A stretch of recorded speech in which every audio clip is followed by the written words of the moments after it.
Price Lord. எல்லாம் சந்தோஷமாக இருக்கிறீங்களா? பிரியமானவர்களே, நம்ம யாரிடமாவது போய் உங்களுக்கு ஏசப்பா பிடிக்குமா அப்படின்னு சொல்லி கேட்டால் அவங்க என்ன சொல்லுவாங்க? ரொம்ப பிடிக்கும்னு சொல்லுவாங்க. யார்கிட்ட கேட்டாலும் ஏசப்பாவை பிடிக்குன்னு தான் சொல்லுவாங்க. யாருமே பிடிக்காதுன்னு சொல்ல மாட்டாங்க. ஏன் அப்படி சொல்கிறாங்க தெரியுமா? ஏன் ஏன் அப்படின்னா, ஏசப்பா ஜீசஸ் அப்படின்னாவே லவ் அண்ட் கம்பேஷன். அவர் அன்புள்ள தேவன். எங்கே நீங்கள் பார்த்தாலும் நமக்கு கண்ணில் படுறது என்னவாக இருக்கும்? Jesus loves you, Jesus loves you, God loves you, இதுதான் இருக்கும். அப்படி தானேங்க?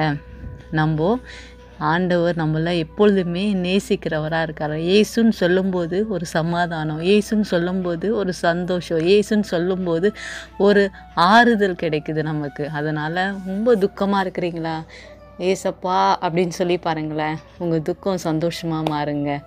இன்றைக்கு நம்ம என்ன பார்க்க போகிறோம் அப்படின்னா, நம்ம இருதயம் ஒரு மனுஷனுடைய உடம்புல மிக முக்கியமான உறுப்பு அப்படின்னு சொல்லி பார்த்தா இருதயம் தான் இருக்குது. ஆமாம் தானேங்க? அப்போ அந்த இருதயத்தில் இருந்து தான் நமக்கு என்ன தோன்றுதான், இருதயத்தில் இருந்து நமக்கு சிந்தனைகள் எழும்புகிறது. எப்படிப்பட்ட சிந்தனைகள் எழும்புகிறது அப்படின்னா, நல்ல சிந்தனையும் எழும்புது, தீய சிந்தனையும் எழும்புது. அப்போது இந்த இருதயம் நம்ம சுத்தமாக வச்சுக்கிட்டோம் அப்படின்னா நம்ம நன்மையான காரியங்கள் தான் நம்ம செய்வோம். ஆமாம் தானேங்க? அப்போது நம்ம இருதயம் சுத்தமாக்கப்பட வேண்டும் அப்படின்னா நம்ம என்னென்ன காரியங்கள் நம்ம செய்யணும்? நம்ம ஆண்டவர்கிட்ட நம்ம இருதயத்தை கொடுத்துட்டா அவர் பார்த்துப்பாரா இல்லையா? அப்போது வேதத்தில் ஒரு வசனம் இப்படியா சொல்கிறது. நீதிமொழிகள் 23வது அதிகாரம் 26வது வசனம், என் மகனே, உன் இருதயத்தை எனக்கு தா, உன் கண்கள் என் வழிகளை நோக்குவதாக. அப்போது ஆண்டவர் சொல்கிறாரு, உன் இருதயத்தை எனக்கு தாப்பா, உன் கண்ணு தான். ஆனால் நீ பார்க்குற வழி யாரோட வழி? நீ பார்க்குற பாதை யாரோட பாதை? என்னுடைய வழியில் நீ பார்ப்ப, உன்னுடைய கண்கள் என்னுடைய வழியில் போகும் அப்படின்னு சொல்கிறாரு. அப்போது ஆண்டவர் இன்றைக்கு உங்களை பார்த்து சொல்கிறாரு, உன் இருதயத்தை எனக்கு தான். இன்றைக்கும் எத்தனை பேர் உங்கள் இருதயத்தை கொடுக்க ஆயத்தமாக இருக்கிறீங்க? ஆயத்தமாக இருக்கிறவங்க என்னோடு சேர்ந்து ஜெபம் பண்ணுங்க. கர்த்தர் இன்னைக்கு ஒரு மாற்றத்தை உண்டு பண்ண போகிறார். ஜெபிப்போமா? அன்பின் ஆண்டவரே, இன்றைக்கும் தகப்பனே, என்னோடு இணைந்து அப்பா ஜெபிக்கிற ஒவ்வொரு சகோதர சகோதரிகளையும் இந்த கருத்தில் ஒப்பு கொடுக்குறோம்.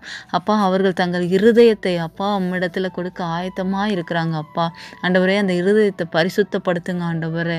அப்பா அப்பா துர்க்குணங்கள் ஆண்டவரே, கசப்புகள் அப்பா ஆண்டவரே, தீமையான எண்ணங்கள், பொல்லாத சிந்தனைகள், இச்சைகள் எல்லாம் இயேசுவின் நாமத்தினால் அவர்கள் இருதயத்தை விட்டு வெளியேறும்படியாய் ஜெபிக்கிறோம். அப்பா விசேஷமாய் அப்பா சிலுவையை நோக்கி பார்க்கும்போது ஆண்டவரே, நீர் எங்களுக்காக பட்ட ஆண்டவரே அப்பா அடிகள், நீர் எங்களுக்காக சிந்தின ரத்தம் ஆண்டவரே அப்பா இந்த இருதயத்தில் சொட்டு சொட்டாய் விழும்படியாய் ஜெபிக்கிறோம். அப்பா ஆண்டவரே, உம்முடைய ரத்தத்தின் மூலமாய் தகப்பனே ஒரு சுத்திகரிப்பு உண்டாகும்படியாய் ஜெபிக்கிறோம்.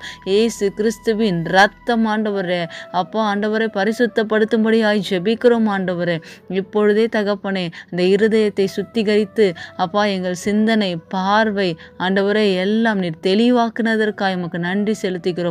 பரிசுத்தப்படுத்தியதற்காய் நன்றி செலுத்துகிறோம். அப்பா ஆண்டவரே, இணைந்து ஜெபித்த ஒவ்வொரு பிள்ளைகளையும் ஆசீர்வதிங்க. அப்பா மனதார தங்கள் இருதயத்தை ஆயத்தப்படுத்தி அப்பா பரிசுத்தப்படுத்த உம்மிடத்தில் கொடுத்தாங்க. அப்பா ஆண்டவரே, நீர் அப்படியாய் பரிசுத்தப்படுத்தியதற்காய் நன்றி செலுத்துகிறோம். அப்பா நன்றி செலுத்துகிறோம். ஆசீர்வதிங்க ஆண்டவரே. ஒப்பு கொடுத்த ஒவ்வொரு பிள்ளைகளையும் ஆசீர்வதிங்க ஆண்டவரே. எல்லா துதி கன மகிமையும் ஒருவருக்கே செலுத்துகிறோம். மீட்பும் இரட்சகருமான இயேசுவின் நாமத்தினால் ஜெபிக்கிறோம். ஜீவனுள்ள நல்ல பிதாவே, ஆமென், ஆமென். God bless you all. Thank you.